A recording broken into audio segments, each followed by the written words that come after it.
Bruxismo. Eu sou o Dr. Alexandre da Clínica Ortho Dental Studio.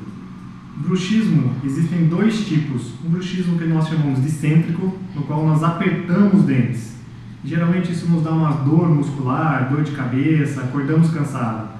E existe o bruxismo que é excêntrico, no qual nós rangemos os dentes. Geralmente esses bruxismos excêntricos desgastam os dentes e nós fazemos barulho de ranger os dentes durante a noite.